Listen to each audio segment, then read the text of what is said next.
हर माता पिता अपने बच्चे के उज्जवल भविष्य का सपना देखते हैं। सेठ MR Jaipuria school GIDA campus Gorakhpur उस सपने को साकार करने का एक कदम है। नमस्कार, आप देख रहे हैं एफिडेविट लाइव। मैं हूं दीक्षा।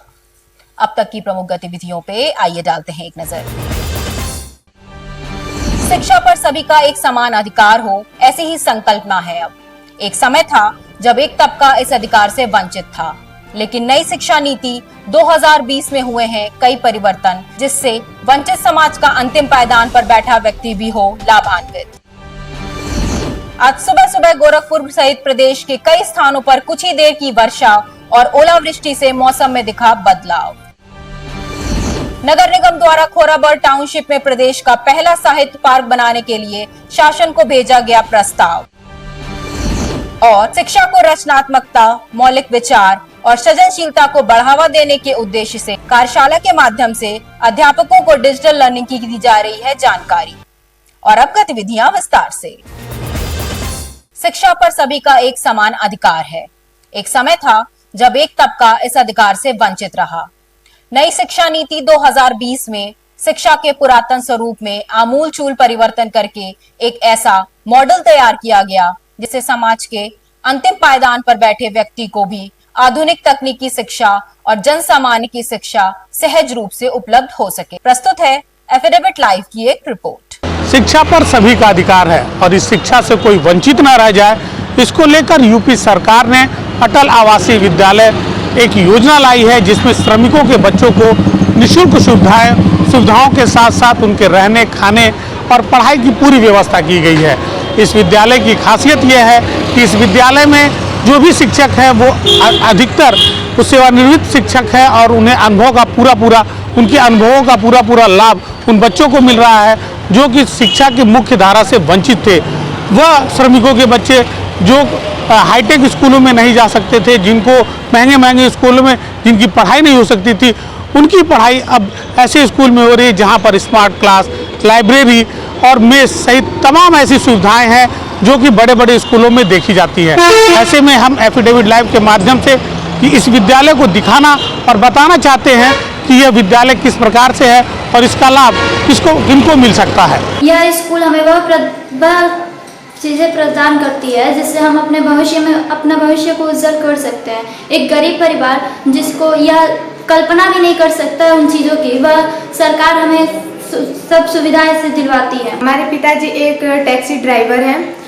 इस विद्यालय में बहुत ऐसी सुविधाएं हैं जिसकी कोई कल्पना नहीं की जा सकती। हम जैसे बच्चों के लिए, हम लोग जिस परिस्थिति से गुजर के यहाँ पे आए हैं, उस परिस्थिति के लिए ये जगह सर्वोत्तम है। अगर यहाँ बच्चे पढ़ें तो बहुत आगे जाएंगे, आगे से भी आगे जाएंगे। जितना आगे वो जाना चाहते हैं उतना आगे जाएंगे। ये एक ऐसी संस्था है जहाँ गरीब परिवार के बच्चों को अनेक सुविधाएं दी जाती हैं, जैसे कि हमारे स्कूल में एक अच्छी लाइब्रेरी है, कंप्यूटर लैब है। हमारे जो शिक्षक हैं वो बहुत ही अनुभवी हैं, उनके पास बहुत अनुभव की कोई कमी नहीं है। यहाँ पे जो कंस्ट्रक्शन वर्कर्स के बच्चे हैं, खासतौर से जो गरीब तबके के बच्चे हैं, इन लोगों की पढ़ाई यहाँ पे बिल्कुल निःशुल्क यहाँ पे इनको पढ़ाया जाता है। इनके रहने खाने पीने की व्यवस्था सब कुछ सरकारी खर्च पे होता है। और इन बच्चों को सारे जितने एक्सपीरियंस्ड हमारा स्टाफ है, सारे नवोदय विद्यालय से रिटायर्ड टीचर्स हैं जो इन बच्चों को पढ़ाते हैं। यहाँ पर सभी टीचर सबको समान मानते हैं और सबको बराबर समझाते हैं और सबको बढ़िया से समझाते हैं। सुबह हम लोगों की पढ़ाई बहुत अच्छी होती है, टीचर यहाँ के बहुत अच्छे हैं। मुझे यहाँ अनेक प्रकार की सुविधाएं उपलब्ध हैं जो मुझे प्राइवेट कॉलेज में नहीं मिल पाती। वहाँ पे अधिक फीस भी लगता, जो हमारे यहाँ हमारे पास उतनी काबिलियत नहीं कि उसको हम दे पाएँ, उस फीस को जमा कर पाएँ। हम लोग गरीब घर से थोड़ा आए हैं और हमें यहाँ पे अनेक प्रकार की सुविधाएं उपलब्ध हैं। उत्तर प्रदेश सरकार की कोशिशों से अब हर बच्चे को अच्छी पढ़ाई मिल रही है। योगी जी की सरकार ने स्कूलों में स्मार्ट क्लास, मुफ्त किताबें, यूनिफॉर्म और अत्याधुनिक सुविधाएं प्रदान की हैं। गरीब बच्चों के लिए पढ़ाई अब पहले से बहुत आसान हो गई है, जिससे उनका भविष्य सुधर रहा है। आवासीय विद्यालय में जो प्रक्रिया है एडमिशन का वो है प्रवेश परीक्षा। प्रवेश परीक्षा में कौन प्रतिभाग कर सकता है, ये एक प्रश्न उठता है। प्रवेश परीक्षा में वही लोग प्रतिभाग कर सकते हैं जिनके पेरेंट्स, वो बच्चे प्रतिभाग कर सकते हैं जिनके पेरेंट्स BOCW बोर्ड में रजिस्टर्ड हैं। BOCW बोर्ड लेबर डिपार्टमेंट का कह सकते हैं एक ऑटोनॉमस बॉडी है जिसमें अगर वो व्यक्ति जो श्रमिक है अगर रजिस्टर्ड है, रजिस्ट्रेशन की प्रोसेस भी बहुत नॉर्मल है जिसको मैंने आपको पूर्व में बताया भी था। अगर उसमें रजिस्टर्ड है तो उसमें प्रतिभाग उसके बच्चे कर सकते हैं एडमिशन प्रोसेस के लिए, कक्षा 6 में एडमिशन के लिए और कक्षा 9 में एडमिशन के लिए।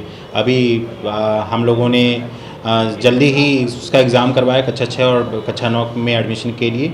इसके साथ साथ मैं अवगत ये भी कराना चाह रहा हूँ कि अगर वो बच्चे अनाथ हैं और उनको प्रोबेशन डिपार्टमेंट से बाल श्रमिक विद्या योजना सामान्य का भी लाभ मिला हुआ है या कोविड में उनके माता पिता दोनों एक्सपायर हो चुके हैं, तो वो बच्चे भी हमारे यहाँ लाभ ले सकते हैं, लेकिन उनको प्रवेश परीक्षा पास करना होगा। एफिडेविट लाइव के लिए गोरखपुर से निखिलेश प्रताप सिंह।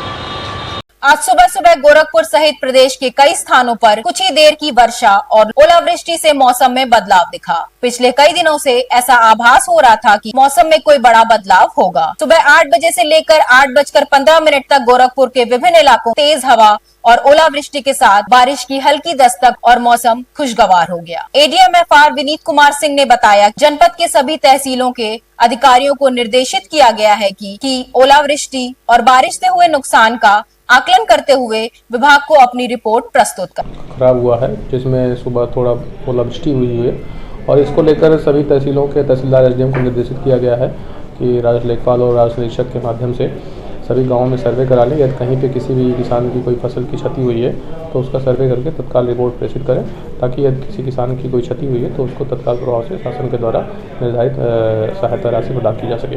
निर्बल इंडियन सोशल हमारा आम दल निषाद पार्टी पूर्व सांसद वीरांगना फूलन देवी पर अभद्र टिप्पणी करने वाले जालौन निवासी के विरुद्ध कठोर कार्रवाई करने की मांग की है। इस बात की जानकारी संगठन के जिला अध्यक्ष जगदीश निषाद ने मीडिया कर्मियों को दी। सिर्फ गोरखपुर नहीं, पूरे उत्तर प्रदेश के प्रत्येक जिलों में हमारी पार्टी अपने कार्यकर्ताओं के साथ जाकर के ज्ञापन दे रही है। कुछ आदमी को तुरंत गिरफ्तार किया जाए, उसके ऊपर FIR दर्ज होना चाहिए। महानगर के धर्मशाला क्षेत्र के भरत मिलाप चौक के निवासियों ने संयुक्त प्रेस वार्ता के माध्यम से भू माफिया पर आरोप लगाते हुए कहा कि पुलिस की मिली भगत से उन लोगों की जमीन हड़पने का प्रयास किया जा रहा है। राजस्व अभिलेख में मकानात दर्ज है, मगर भू माफिया लोग जबरदस्ती पाँव टानी फर्जी ले करके कह रहे हैं कि ये हमारा हम भूमिधर है, जो कि उनका राजस्व विभाग में कहीं उनका नाम नहीं है। सर, महानगर में नगर निगम द्वारा खोराबाड़ टाउनशिप में प्रदेश का पहला साहित्य पार्क बनाने के लिए शासन को एक प्रस्ताव भेजा गया है। इस बात की जानकारी अपर नगर आयुक्त दुर्गेश मिश्रा ने एफिडेविट लाइव को दी है। नगर निगम गोरखपुर ने खोराबाड़ में जो है एक साहित्य पार्क बनाने के लिए एक प्रस्ताव बनाया है और CNDS के माध्यम से इसकी DPR तैयार की गई है और शासन में भेजा भी गया है। जैसे ही स्वीकृति मिलेगी इसके जो है टेंडर निकाल करके इसको बनाने का कार्य प्रारंभ किया जाएगा। शिक्षकों में रचनात्मकता, मौलिक विचार और सृजनशीलता को बढ़ावा देने के उद्देश्य से एक कार्यशाला के माध्यम से अध्यापकों को डिजिटल लर्निंग की जानकारी प्रदान की जा रही है। कार्यशाला में बड़ी संख्या में शिक्षक और शिक्षिकाएं भागीदारी कर रहे हैं। कार्यशाला में भारत में शिक्षा की गुणवत्ता को बढ़ाने के लिए निरंतर इस प्रकार के आयोजन हो रहे हैं। कार्यक्रम के अंदर जो भी इमर्जिंग टेक्नोलॉजीज, जितनी भी नई तकनीकें शिक्षा के क्षेत्र में आ रही हैं, उसको किस प्रकार से ग्रास रूट लेवल तक, ग्राउंड तक पहुंचाया जाए, एक प्लेटफॉर्म IBM स्किल बिल्ड के नाम से डेवलप किया गया है। आज के लिए बस इतना ही। देखते रहिए एफिडेविट लाइव। धन्यवाद।